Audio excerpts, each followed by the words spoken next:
Some of today's stories do contain subject matter that some people may find disturbing, and as always, viewer discretion is advised. And if you have a story you want to send my way, just go to astheravendreams.com and click the button to do so. And thank you.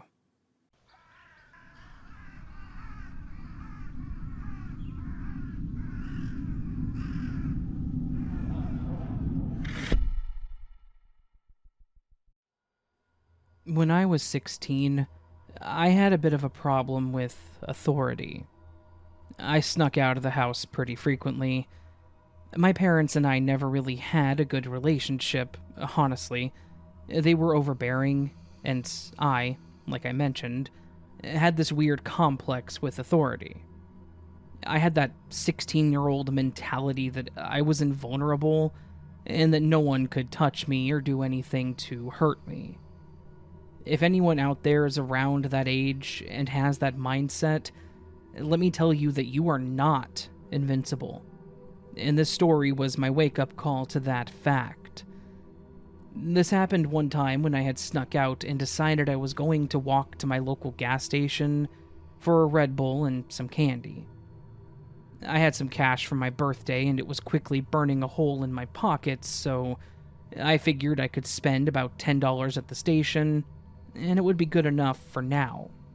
It was the middle of spring and around midnight, so I had my window open to get the cool air in anyways. My window was easy to pop the screen out of, which I knew because I once had to crawl into it when I had forgotten my keys at home one morning during the school year. So I pushed on the corner of the screen, and sure enough, it popped out of the frame.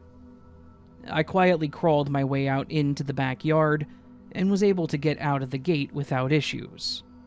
I knew that neither of my parents were going to wake up to any of it. I'd done this enough to know what to do to keep the escape silent and get away without anyone finding out. I got out of my yard and I started walking down the road to the gas station down the street. It was about a 20-minute walk from the house to the station. So I put in my headphones and started listening to some music on my iPod. I got to the station without issue and walked in.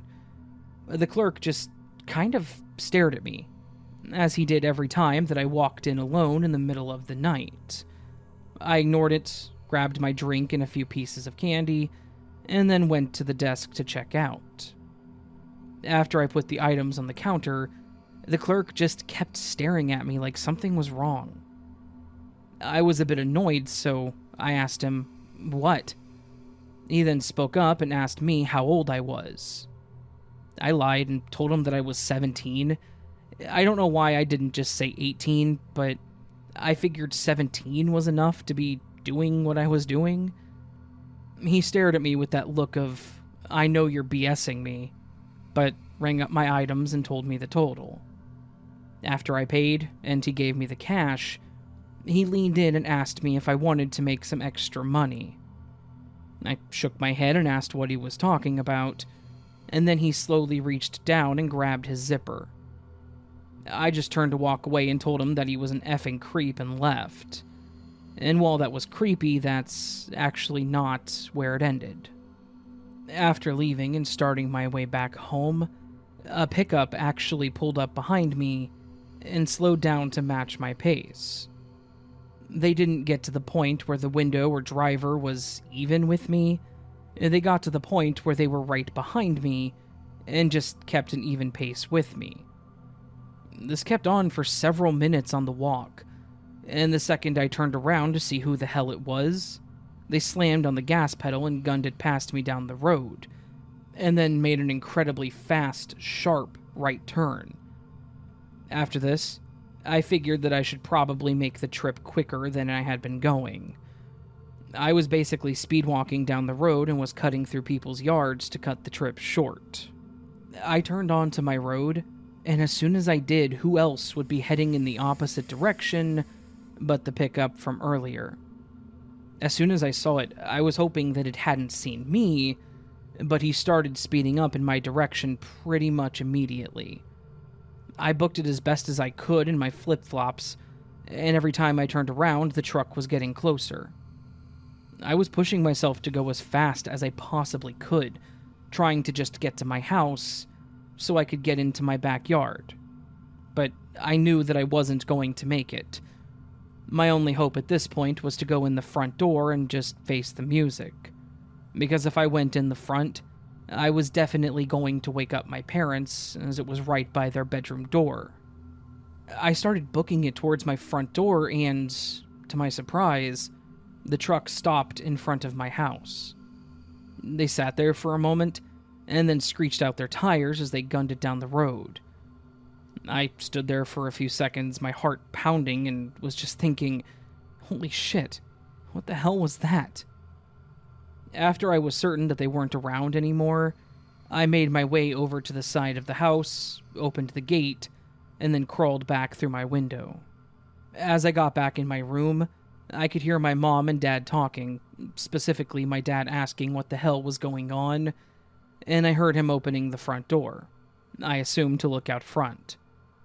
I just sat on my bed trying to gather my thoughts and really piece together what exactly that was. I honestly think that the guy at the gas station knew someone else that he had called, and that they were planning to grab me off the road. A part of me assumes that, at the beginning, the guy in the truck was on the phone with the attendant, and he was confirming that I was the person that he wanted. They had lost me for a bit until I got over to my street. Obviously, this is just speculation, but it was still creepy as hell, and it was pretty clear that the guy in the truck was trying to scare me or find me. I think he just gave up when I got to my house. For whatever reason, I really don't know. I really should have told my parents, since this guy now knew where I lived, but nothing else ever came of it, and I never saw the truck again. And though that was the truth, this night could have ended a hell of a lot worse. This was actually the last time that I snuck out, mostly because I had a feeling that the next time, I wouldn't be so lucky, and my mind just kept playing the scenario that could have happened. It may sound paranoid, but I am a bit of a worst-case scenario type person. So, the person in the truck and creep that worked at the gas station, I hope that we never meet again, like ever.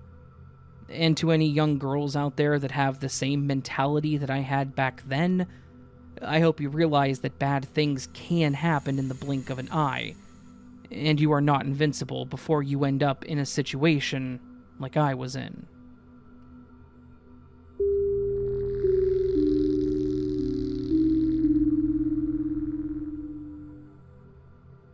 I don't know if I can tell this one on an online story, YouTube or not. It's not for kids. It's a true story, but I won't say exactly where it was or use names. This happened around 2004 or 5. I was in college and I lived with my much older boyfriend in a 4-bedroom apartment complex. It had 2 shared bathrooms, one between each 2 rooms. It has 1 shared kitchen in the middle of each building. It was the cheapest place in the college town that I live in. Cars were broken into and slumlord management, etc. I think we paid $450 a month for that room back then. For the northernmost part of the West Coast, it was cheap back then. A typical tweaker town. Poverty, no jobs, etc. There was a peculiar lady who lived in the bedroom catty corner to us. I guess she was around 55, but she could have been 70. I didn't know how old, but her Beatle posters clued me into her generation. She wouldn't say her age, actually. Anyways, she was on disability and basically laid in bed all day, surrounded by dusty old knickknacks and watched old movies, like black and white movies. She was sick with a stomach thing, headaches, and mental issues. My boyfriend helped her with a few things, and she ended up talking to me a few times about her sad life. He wasn't the greatest guy, and he told me that he'd talked her into giving him a pain pill.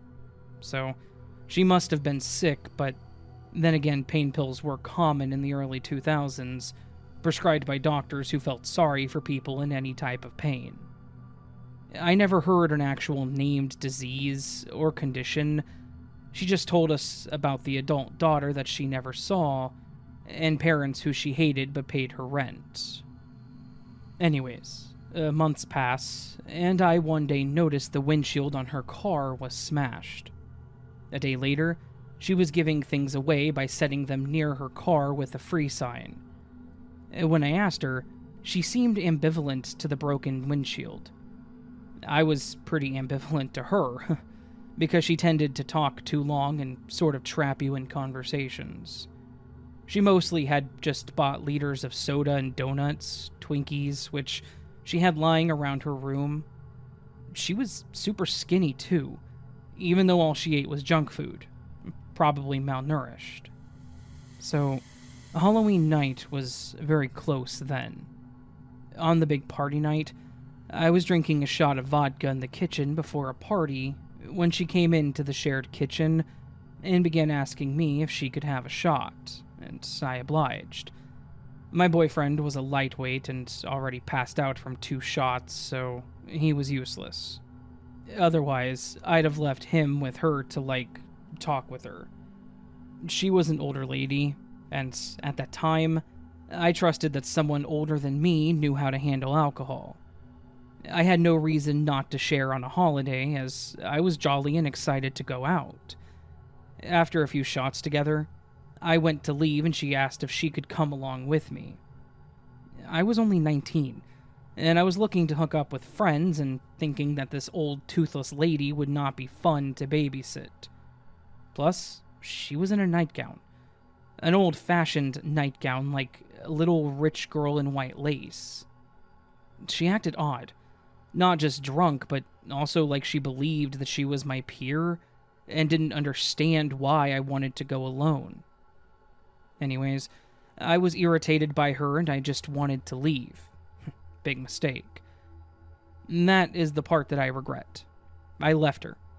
I gave her the rest of the bottle as I felt bad.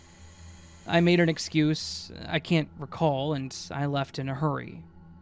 The party was okay, and I crashed when I got home around 3 or 4 in the morning. About 4 days after Halloween, neither my boyfriend nor I had seen her. One day as I pulled up from work, an ambulance and hazmat truck was in front of our apartments. It turned out, the poor woman had taken an entire bottle of her pain pills and drank the entire bottle that I had left with her. Then, she locked herself in her room. At the last minute, she tried to crawl to the door to get out, and was trying to vomit up the pills. She died up against the door. The EMTs had to yank the inner door off from inside the kitchen because she was stuck up against it.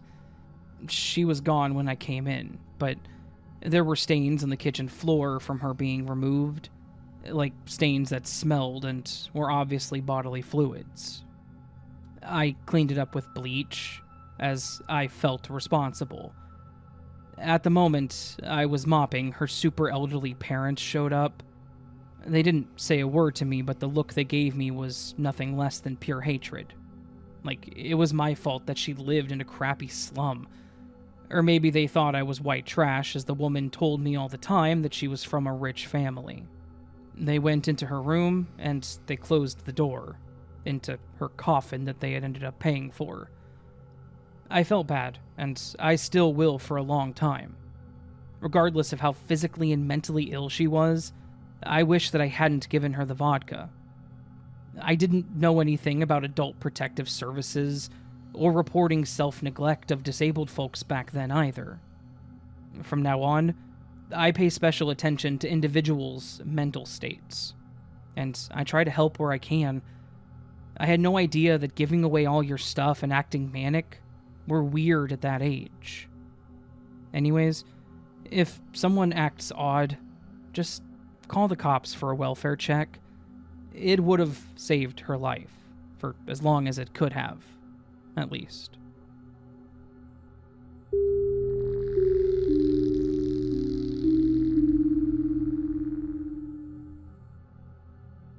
Before you hear my story, let's just say that psychopaths are really good at acting normal until they aren't.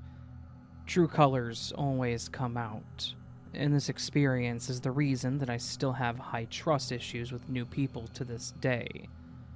So, with that being said, I'll get to the story.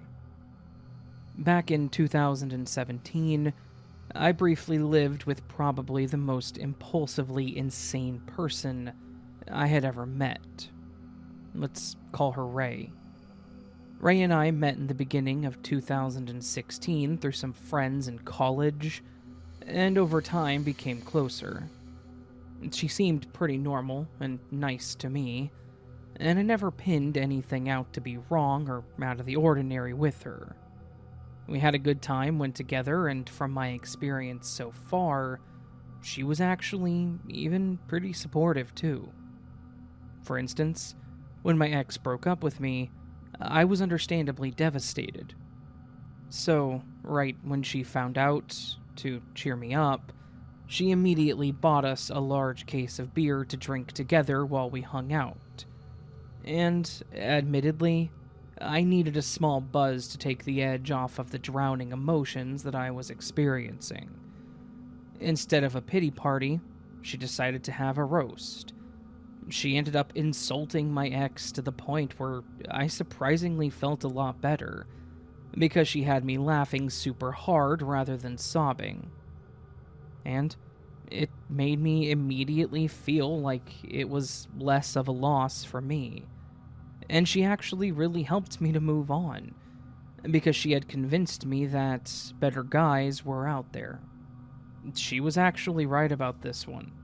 Truly, she seemed to be a really great friend at the time, and she was the first person that I would vent to, and I enjoyed spending time with her. Over time, we hung out more frequently, and one day we discovered that we both each had a lease at our old apartments that were ending. Wow, we both thought, this is actually super convenient, because we were both looking for a roommate. So, we decided to become roommates. Eventually, we found a place together and finally moved in together in March of 2017. Move-in day was also very exciting. College was now basically 75% over at this point, and we both thought it would be a fun arrangement until we graduated in the spring of 2018. We even went as far as agreeing that we would re-sign the lease together then, only under the circumstances that we, for some reason, didn't find a serious partner and wanted to by chance live with them or find work in another city after graduation. I mean, anything is possible. At this point, there were absolutely no indicators that this arrangement would not work out. We also had quite a few mutual friends, so even more conveniently, we could invite them over and all hang out together. Some of them even lived in our new building, even better. The first few months actually went really well. We went to school, worked, and happily had somewhat similar schedules with both school and work. So we were home at the same time a ton, and we would have wine nights, movie nights, cook new recipes together, invite friends over, have spa nights, you name it. And we even adopted a cat together named Charla, which was her name at the shelter, and we liked it so we kept it. That was when I realized that I had a small cat allergy, which would luckily make things easier later on. About 4 months into living at our new apartment, things began to get a little more iffy. Nothing huge, but just a few small things that we would normally move past and continue with the day. She got a new job and her schedule didn't match up with mine as much, so we ended up hanging out a bit less. It bummed us both out at first, and we began growing slightly apart, but still remained close. When our schedules were the same, we did chores together, but since our times were less synchronized, we made a rotational schedule and equal agreement on who would do what. For a random example, I would do the dishes, mopping, and trash, and she would do the vacuuming, laundry, and dusting. Then, We would switch back and forth and mutually choose who would do what every week. We would just leave the list on the counter and check off what we did when we did it. It sounds like a lot, but we're both really clean people, and it worked great at first for about a month. If a system works, then why not? It was the end of August now, and school had started back up. It was finally senior year, and we were 5 months into our apartment together now. I think it's around this point where things began to escalate, and a bit more this second time than previously before the chore schedule. It all started on this one particular day. With my new schedule, I had classes until 12 p.m., and then work from 2 p.m. until sometimes 10 p.m., 4 days a week. And I remember that this day was a Monday. I got home at around 12:20 p.m. or so, made myself some lunch, mopped, did the dishes, and dusted. My roommate had down trash, laundry, and vacuuming for that week. So I did my part, checked the chores off the list, and went to take a small nap before work. I got up, got dressed for work, and she came home about 5 minutes before I left. We spoke and I told her what I did and checked off for the day. She said, "Oh, awesome," and seemed totally fine. Well, I get to work, and about a few hours in, I have to use the restroom. So, while there, I checked my phone, and I had about 3 rather rude text messages from Ray. I just went back to them now in real life, and I added them to this story. Thank you, iCloud. So she said, "I really didn't want to do the trash this week. You could have done it instead of napping. I'll just pick up the slack later. I have work, so I'm not doing anything until tomorrow." I said, "Ray, I did the trash last week. You never said anything about not wanting to do it until now. You agreed to do it without a problem, and the trash can isn't even half full, so I would see no need anyways. I already did the dishes, mopped, and dusted. That small period of time is the only time I have to rest, and I only got 20 minutes of it." Ray said, "Okay, whatever." I rolled my eyes and went back to work. When I got home that night, I showered, climbed into my bed, and saw a text from my friend Macy. It was a screenshot of something that Ray had said to her. The text read, "Bella is so annoying. She's being lazy with the chores and uses work and school as an excuse." I responded to Macy and also sent her a screenshot from earlier. Macy said, "Oh wow, that's pretty rude." I then plugged in my phone and went to sleep. The next day, I avoided Ray all day as I was pretty hurt and annoyed. Plus, I needed to focus on my classes. She acted like nothing had happened, which pissed me off more. That night, I got a text from my friend Christine sending me a screenshot of something Ray had texted to her. The text read, "Bella's being such a bitch. She's ignoring me because I called her out on chores." I sent Christine the same thing that I sent to Macy and explained what was happening in a simple manner. Christine said, "I'm so sorry. You don't deserve that. As your friend, I just thought you should know." I thanked her and went on with my night. So, at this point, noted. Ray doesn't apologize, and she's also a backstabber. From here on out, I barely spoke to Ray. I continued to do my chores that week, do my thing, and hang out with other friends outside of the apartment. Throughout the next few weeks, Ray and I barely spoke. I continued on with my schedule and seeing other friends, including some of our mutual friends. During this time, I kept getting texts about things Ray had been sending people and posting about me. I found out the reason that I never saw this stuff was because, 1, I was too busy to check social media often, and 2, she had supposedly blocked me and I just hadn't noticed. I became very uncomfortable being in my own apartment, and on my free time I would crash at some of my best friends' places. It just got worse from here, though. From what other people sent, she began posting really scary things about how she wanted to murder me for being messy, despite me doing my part every single time and remaining super clean. And her posts became very threatening. I began feeling very unsafe at my own place. While some said that she wasn't being super legitimate about it, I feel like anything such as what she was posting should have been taken very seriously. Another post on her Facebook said, "I seriously think I'm going to murder my roommate. I hate living with her. And I'm doing the dishes, and it is taking everything out of me not to barge into her room while she's sleeping with my butcher knife. Ha ha ha ha, a bitch deserves to die." I took those screenshots that my friends had sent me, and I sent them to my dad, who had actually met her dad when they helped us move in.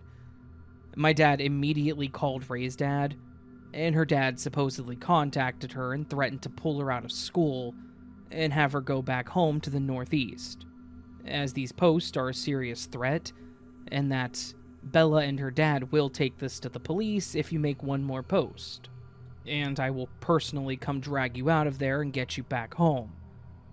I was so glad that her dad wasn't on her side, but that made her even angrier. I began to keep my bedroom door locked 24/7.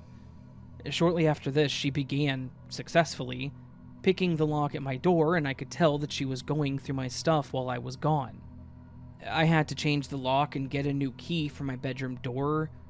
I had a locksmith come when she was at work. This lock was much harder to pick. She would handwrite disgustingly nasty notes to me and leave them all over the house.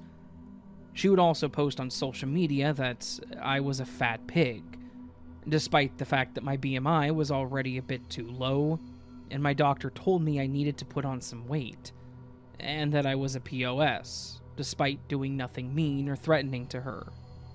I told my dad what had been further going on, and he contacted Ray's dad again, and her dad had now had enough. Both of our dads flew down the next day, and they spoke to the leasing office. Her dad had her break her lease and forced her to pay for it.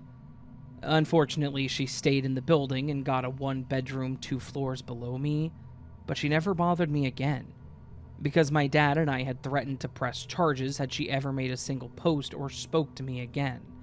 Those screenshots would then go to the police. It gets even worse.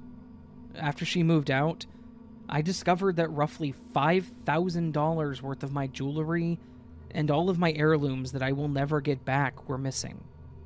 She stole all of them. I hid the bag so insanely well, and being a dumbass, I didn't have a fire safe. And it was hidden so well that at times I even forgot where I put it. That's how deeply she was searching through my stuff. I filed a police report, and unfortunately there was technically no proof, so there was nothing they could do about it. At this point, everyone hated her and thought that she was crazy. I let her keep Charla because she didn't have an allergy to cats and I did, which I didn't even know until after we adopted her.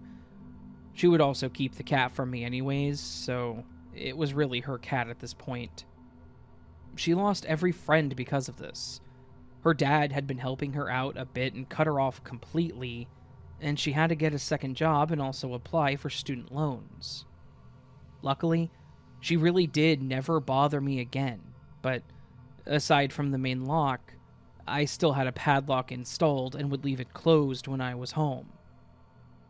Final update. It's been 5 years now, and Ray supposedly moved back to the Northeast and has a 2.5-year-old kid now and is a single mother. Word has it that he would rather not be in his child's life if it meant he had to deal with her one more time, which says a lot. I can't even imagine what she did to him, and to be honest, I feel so terrible for the child. Lastly, I later found out that she was bragging to someone how she knew how to clean up a murder and deal with a dead body and get away with it. but that wasn't told to me until I moved out of the city itself in 2019, because the person she said it to didn't want to scare me. Plus, everyone knew that she was scared to bother me at this point, including this person. She was supposedly officially diagnosed by a psychiatrist as a certified psychopath a bit later on. So, yeah, I lived with a diagnosed psychopath who I genuinely think would have stabbed me to death with a butcher's knife in my sleep had my friends not been loyal and sent me her post, and had I not taken action and reached out to my dad. I had no idea that she even had any horrible side to her whatsoever for so long. Way too long, actually. Which is beyond terrifying. It's why I now trust so few people. Psychopaths are really good at hiding their true colors, and anyone can be one. And half the time you would have no idea. Unless you got to know them very well. Very well. I live in another city 2 hours away, and I've been here for over 3 years now. I refuse to ever have another roommate again after leaving said city, where I went to college, and I'm so happy. I have a best friend here that I can trust with my life, and a serious boyfriend of 4 years. So, goodbye, Ray. The joke is on you. I hope that you don't end up killing anyone, and I hope that you continue to have a lame life.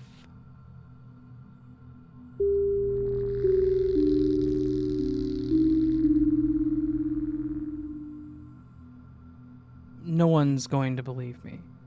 I would be skeptical myself, and I fully expect people to discount this as utter fiction, but I swear on my kids that every word is true.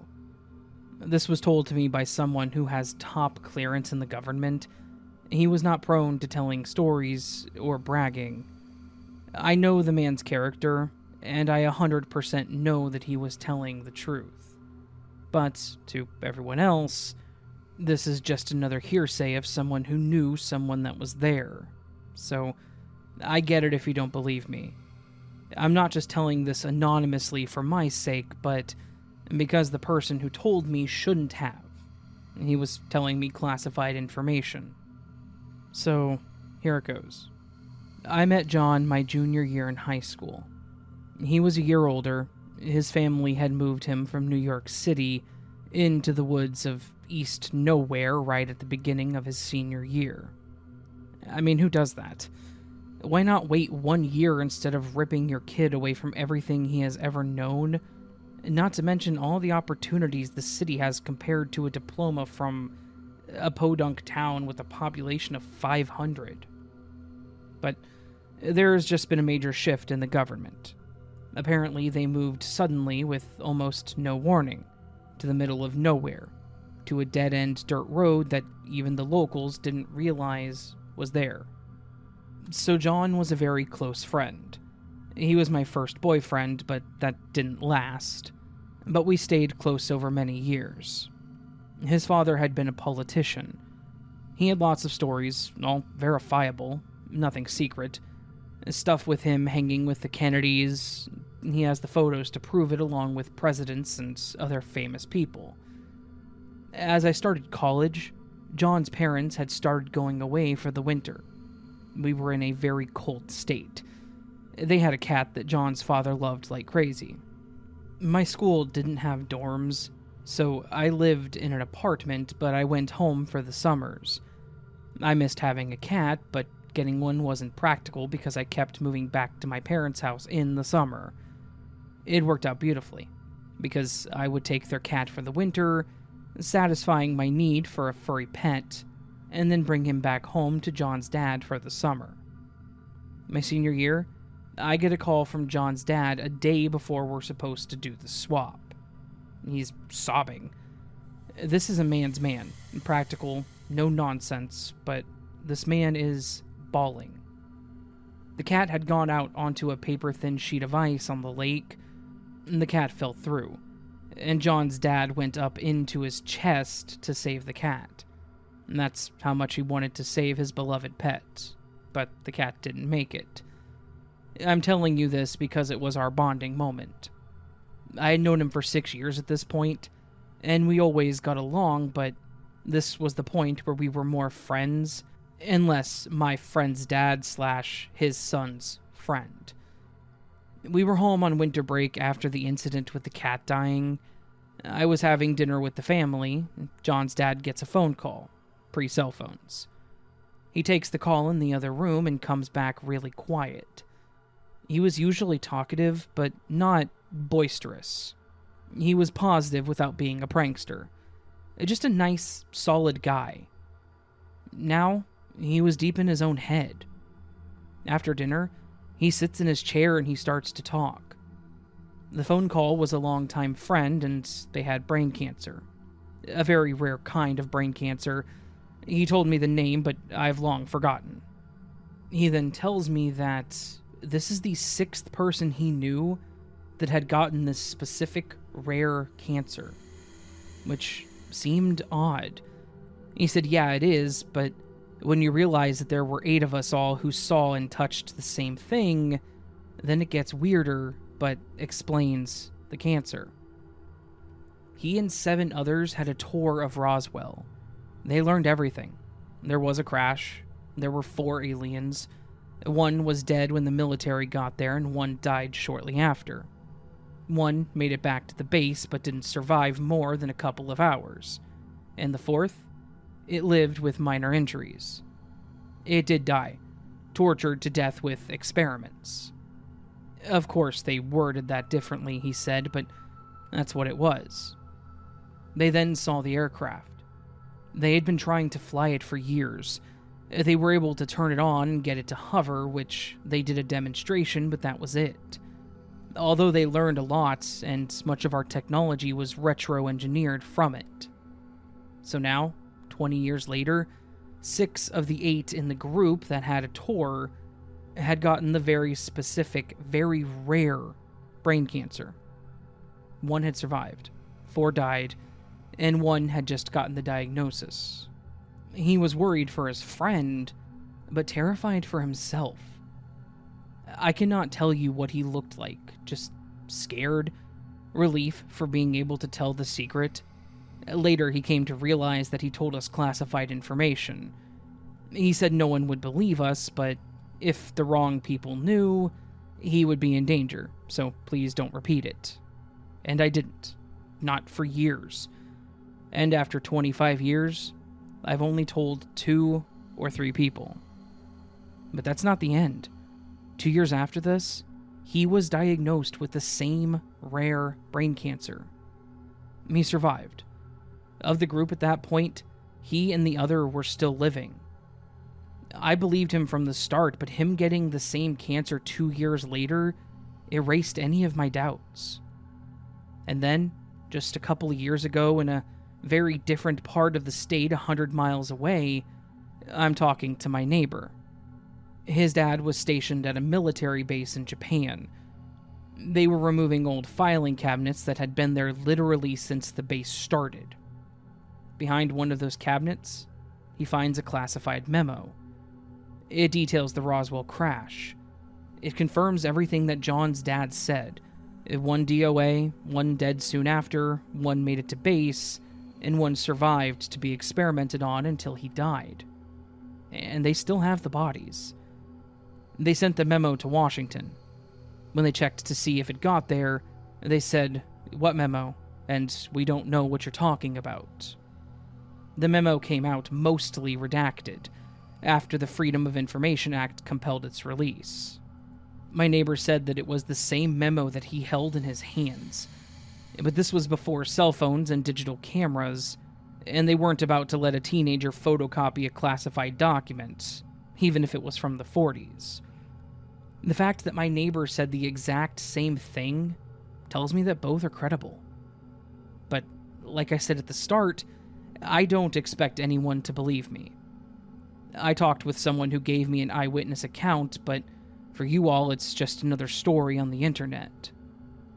I swear everything I have said is truth, and for what little it's worth, but like I said, I want to be anonymous for this one.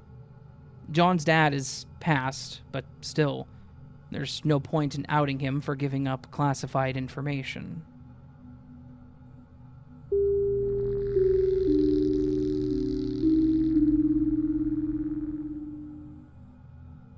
So, I'm 15, but when this story took place, I was 14.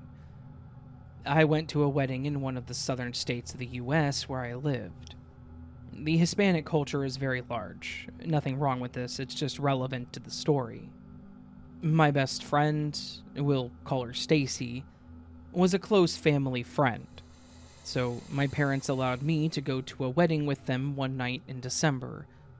Weddings in our area were more of a public thing that's open to the whole town because everyone knows everyone.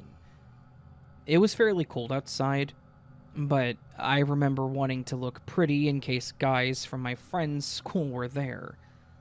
So I wore a strapless romper. I'm not sure if this is relevant to what happened or not. Stacy wanted to teach me how to two-step, as I hadn't danced much before. After a couple of dances, we were sweating from all the moving around, so I told Stacy, "Hey, let's go back to the table and get something to drink. It's hot in here." So, Stacy followed me off the dance floor, and as we did so, we scouted for boys.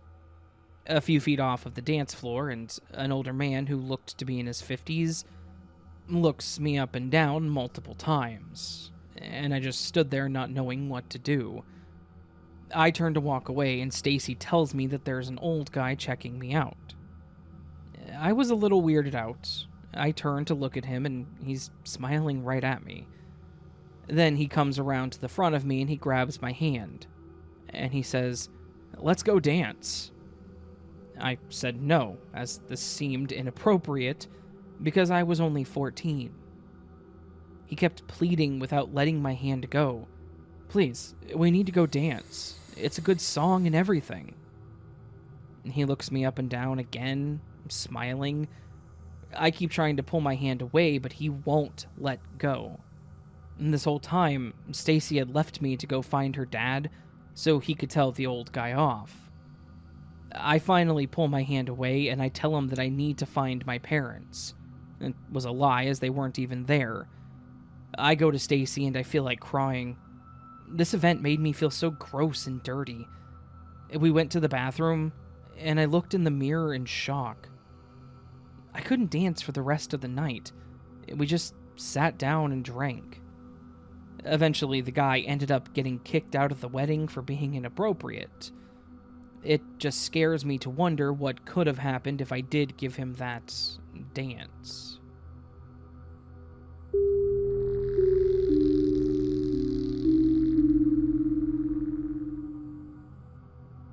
Hi, Reddit.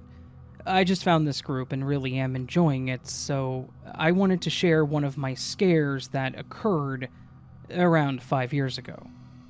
I would love to hear people's opinions, since I have heard many different explanations of this event from those that I have told. I live in a small town in the northwest, a pretty mountainous area with lots of trees. On this particular night, myself and two friends decided to go on a drive for something to do.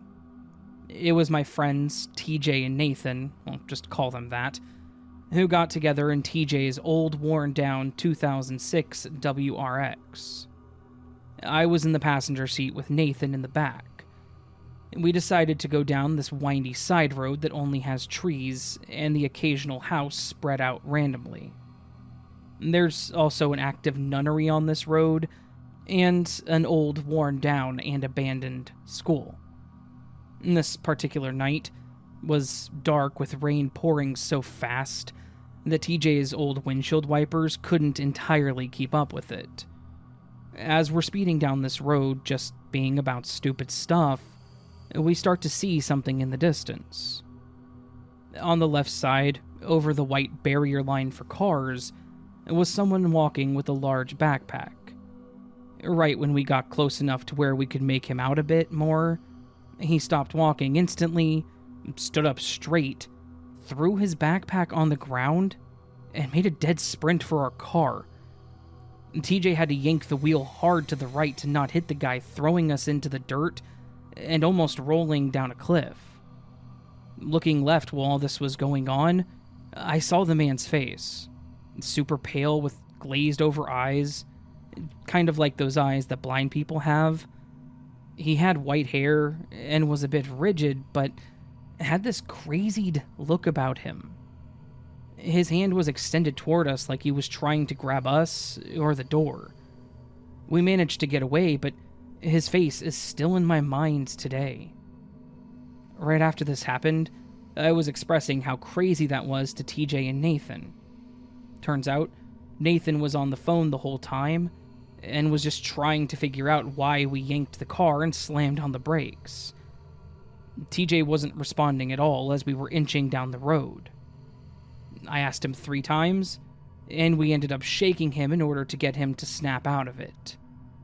I made him pull over, and I started to drive us to the nearest gas station, and we then called the cops to tell them someone was trying to kill themselves on the road. It seems like a guy who was just drugged out, but there's one other very weird fact about this event. Right after we passed the guy, I noticed a car come up and pass us as TJ was going very slow due to the shock, not even 30 seconds after this happened. They didn't slow down or swerve at all when passing the area that we were just in. Since it was so dark and still raining outside, I couldn't see the guy in the road at all from just looking through the back windows of the car. We also saw another car shortly going the opposite way down the road, and they also did not slow down at the same spot. We had the encounter with the guy. I'm not sure what this was. Drugs, attempted suicide, or something paranormal.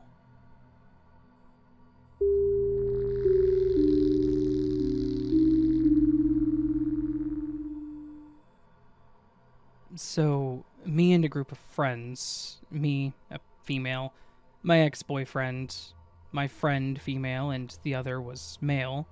That's important to know. We took a night of visiting abandoned places. Now, where I live, there's not many, or they're protected by dogs, and I don't fancy having my leg chewed off. So we all dressed in clothes that we knew we could throw away from mold and other things being in the place, and we decided to go to the furthest one away, which was an abandoned swingers club. Just to clarify, none of us were swingers. We arrived at a petrol station halfway down from the literal mansion, walked down the side of the motorway, and were finally greeted by a fence and a small brick wall. We all helped each other get over and supported each other's balance getting through the back. Some backstory to this club. A few years ago, some idiots set it on fire because they thought it was funny, so the upstairs was caved in, and everywhere looked like it had been smashed up. Anyway, back to the story. We got in, walked through the main lobby. There was a massive swimming pool and some pretty artwork on the wall that you can just about see. We looked around, took photos, etc. We walked out the front, and this was where the first interaction happened. I looked up into the front, and I was the one behind everyone else. I was taking photos, and someone grabbed my shoulder and yanked it back, but there was nobody behind me. Just the big gates. So I was a little freaked out, and I asked the others if they had felt it, and they all said no. My ex-boyfriend at the time had a bat in his hand, and we walked back in. We were going to visit the dungeons, but as we walked over there was a clown mask hanging from a rope, and bear in mind, it was not there when we came in. We would have seen it. So I literally said, "F this, I'm out." I started walking towards the entrance, and before we left, one of the boys had collected a teddy bear and put it in his car. We didn't drive more than 5 minutes, and the radio and lights went mad on the dashboard. It didn't take long for the friend to lob the teddy bear out the window. The second building that we went to was an old pub. The back was open, so we got in through there. Everything looked like it hadn't been touched, and that they just got up and left. So I took some photos of the bar, and all of them posing as barmen and women. After we looked around, The two boys wanted to go upstairs, so we said, cool, we'll wait in the car and watch you. As we watched them, a tall, dark black figure was walking around behind them. I tried to ring my ex-boyfriend, but it was like trying to get through to someone on a radio. They came back downstairs, and I said what I saw. And what they said next was spine-chilling. So all the floors are normal, bedrooms, with the mattresses all stood up? I said yeah, and he proceeded with, you get to the top floor, and it's empty, with just a chair in the middle, a belt, and a photo of a young girl sat on the empty chair. Nothing else, just a belt and the photo of the young girl. For some reason, I agreed to go back in after this to see for myself. I got to the stairs door, and everything in my body froze, and I said I didn't want to go. Now, boys being boys, arguing with me over the fact that I was scared or whatever, but this was my body purely refusing to move. So they said all right, and they took me back to the car, and as we were leaving, a pint glass went flying at one of the boys' heads, and the toilet door slammed shut. When I tell you they all ran, they all ran. Now, fun fact, where this place is was where the highwayman was born and raised. Turns out, I'm somehow related to the guy, but it's highly paranormal in the caves up top. So, was that him protecting me as a cousin or distant uncle? I'll never know.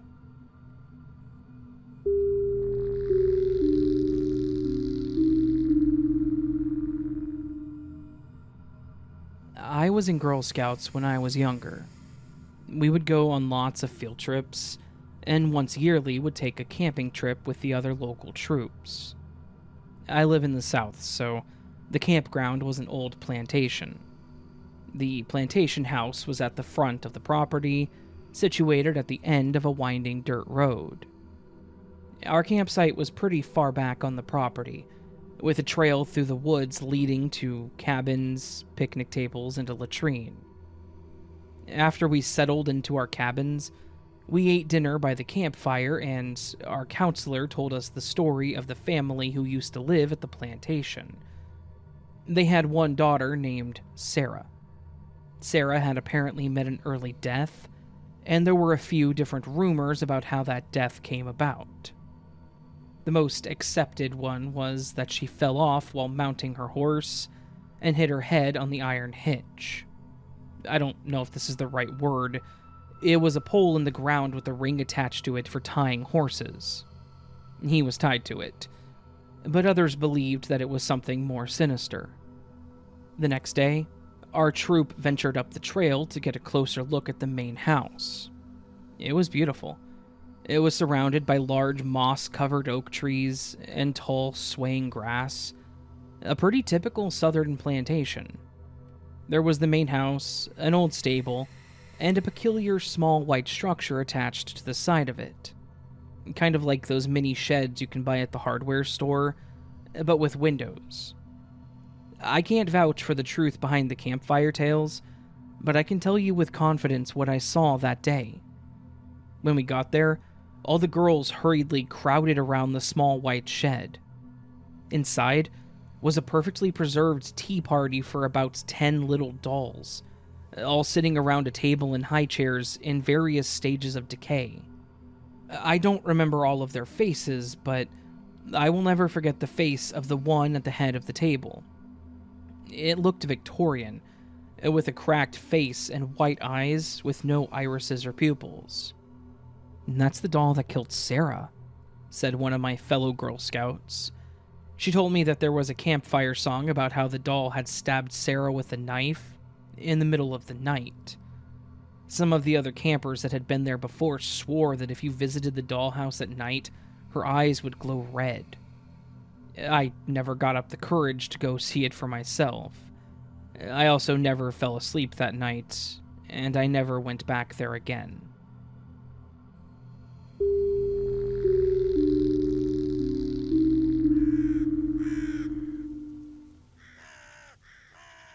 So this was today's collection of creepy Reddit and subscriber stories. A grab bag collection of stories from Reddit and subscribers. If that was not obvious, I believe it was. But let's reiterate, these stories were from Redditors and subscribers and people. They were from people, lots of people. And of course, thank you to everyone who does submit their stories and on Reddit who let me use their stories. Seriously, you guys are amazing. Thank you so very much.